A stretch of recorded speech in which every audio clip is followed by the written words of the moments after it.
gentleman from Texas, the former United States Attorney, Mr. Ratcliffe. Thank you, Mr. Chairman. I want to thank all the witnesses for being here today, specifically Ms. Wilkerson and Ms. Root.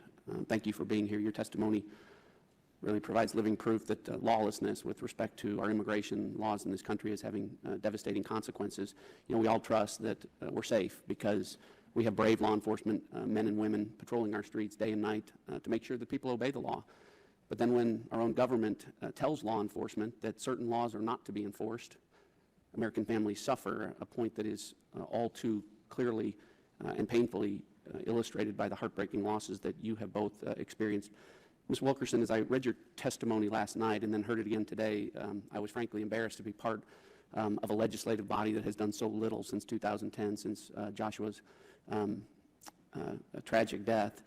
And you know, while I can tell you that your testimony today was compelling and motivating, I don't want to offer you any hollow promises. But what I do hope that you'll take away, and Ms. Root as well, is that your testimony and being here does make a difference, can make a difference. And to that point, Ms. Root, I want you'd have no reason to know this, but Sarah's death has been on my mind a lot recently, because it was a little over 2 weeks ago that a fire captain in my district in Nevada, Texas, named Peter Hacking, was driving a car, 2 children in the car, 4-year-old Ellie and 22-month-old Grayson, and they were killed. They were killed when an illegal alien who had previously been deported swerved from a northbound lane into the southbound lane where they were, struck Mr. Hacking's car and killed all 3 of them. Now, that individual, Margarito Quintero, had entered the United States illegally in 2006, had been arrested on criminal charges, and had been deported only to return. And so it was in the course of researching whether I could do anything to make sure that the Hacking family received justice, I came across Sarah's story. And her story is what prompted me to personally call the ICE director, Sarah Saldana, and ask her to place an immigration detainer on Mr. Quintero. Her story is what prompted me to call the U.S. Attorney and ask that the Department of Justice prosecute Mr. Quintero for illegal reentry. Now, you know, here's someone that had entered the country illegally and been arrested on criminal charges, been deported, again entered the country illegally, and yet here I was begging ICE to intervene, begging it to do its job.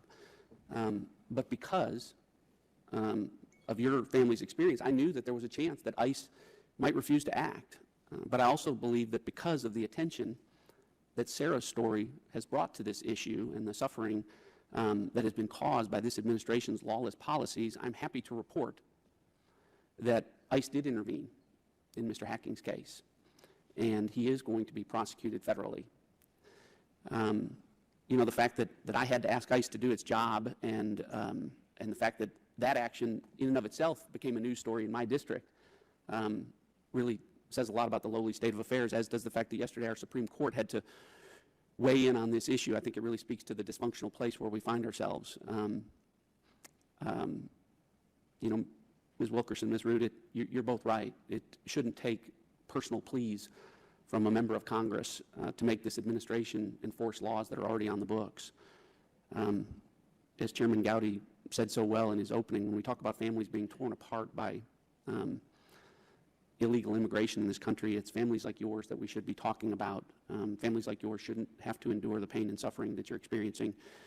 It is unnecessary, and I'm sorry for it. The questions that I have for you have been asked by my colleagues up here already, and so I just thank you again for being here, and I hope that you know that your testimony and Sarah and Joshua's story are making a difference. Thank you, and I yield back.